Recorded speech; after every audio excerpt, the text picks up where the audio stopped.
Hai semuanya, selamat datang di video pembelajaran kami. Kali ini, kami mau bahas salah satu topik yang penting dalam akuntansi manajerial, yaitu variable costing. Perkenalkan, saya Putri Alexandria Tarigan, bersama teman-teman saya, Pasca Federica Yoku, dan Ainun Janah Asgari. Langsung aja, yuk kita bahas bareng-bareng. Materi yang akan kami bahas, yang pertama pengertian variable costing, yang kedua komponen biaya dalam variable costing, yang ketiga perbedaan dengan absorption costing, yang keempat contoh perhitungan singkat, yang kelima kelebihan dan kekurangan variable costing, dan yang terakhir kesimpulan. Nah, pertama-tama apa sih sebenarnya yang dimaksud dengan variable costing? Variable costing atau sering disebut juga dengan direct costing adalah metode penentuan harga pokok produksi yang hanya menghitung biaya produksi yang sifatnya variabel. Artinya, biaya tetap seperti sewa pabrik, gaji kepala produksi, atau penyusutan mesin tidak dimasukkan ke harga pokok produk, tapi langsung dibebankan sebagai biaya periode di laporan laba rugi. Jadi, intinya metode ini fokus pada biaya yang berubah sesuai jumlah unit yang diproduksi. Dalam metode variabel costing ada 3 komponen utama yang dimaksud ke dalam harga pokok produksi, yaitu biaya bahan baku langsung, biaya tenaga kerja langsung, dan biaya operating variabel.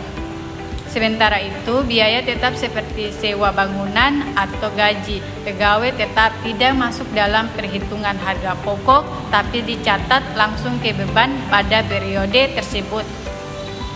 Dengan begitu, perusahaan bisa melihat beberapa besar biaya yang berubah ketika volume produksi meningkat atau menurun. Sekarang, biar lebih paham, kita bandingkan dengan metode lain, yaitu absorption costing. Pada absorption costing, semua biaya produksi, baik tetap maupun variabel, dimasukkan ke harga pokok produk. Sedangkan pada variable costing, hanya biaya variabel yang dihitung, sementara biaya tetap langsung dibebankan sebagai biaya periode. Akibatnya, laba yang dihasilkan bisa berbeda antara dua metode ini, apalagi kalau ada persediaan produk di akhir periode. Biasanya, laba versi absorption costing akan tampak lebih besar jika sebagian produk belum terjual. Supaya lebih mudah dipahami, yuk kita lihat contoh ini. Misalnya, PT Sukses Bersama memproduksi 2000 unit produk dengan rincian biaya sebagai berikut, di mana biaya bahan baku langsung sebesar 4.000 per unit dan biaya tenaga kerja langsung sebesar 2.500 per unit dan biaya overhead variabelnya sebesar 1.500 per unit. Jadi, total biaya variabel per unitnya adalah sebesar 8.000. Kemudian, perusahaan berhasil menjual 1.600 unit dengan harga jualnya sebesar 12.000 per unit.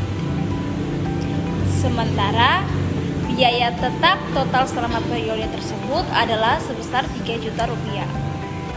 Maka perhitungannya sebagai berikut, di mana penjualan sama dengan 1.600 dikali dengan 12.000 sama dengan 19.200. Kemudian biaya variabel sama dengan 1.600 dikali dengan 8.000 sama dengan 12.800. Kemudian margin kontribusi sama dengan 19.200 dikurangi dengan 12.800 sama dengan 6.400. Kemudian laba bersihnya sama dengan 6.400 dikurangi dengan 3 juta sama dengan 3.400. Jadi, laba bersih perusahaan dengan metode variable costing adalah sebesar 3.400.000 rupiah. Dari sini kita bisa lihat bahwa laba ditentukan oleh selisih antara pendapatan dan biaya variabel, bukan berdasarkan jumlah unit yang diproduksi. Nah, metode ini mempunyai beberapa keunggulan, antara lain membantu manajemen memahami hubungan antara biaya, volume, dan laba, memudahkan pengambilan keputusan jangka pendek seperti menentukan harga minuman. Laporan laba rugi lebih mencerminkan kinerja operasional sebenarnya.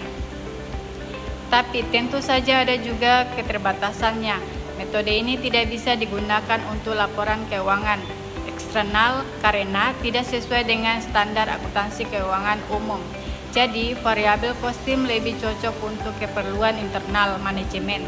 Nah, dari pembahasan tadi, kita bisa simpulkan bahwa variabel costing adalah metode perhitungan yang hanya memperhitungkan biaya produksi yang variabel dan sangat membantu dalam analisis biaya serta pengambilan keputusan manajerial. Semoga penjelasan ini bisa bikin kalian makin paham ya.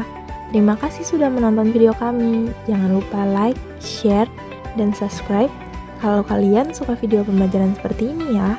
Sampai ketemu lagi di video berikutnya.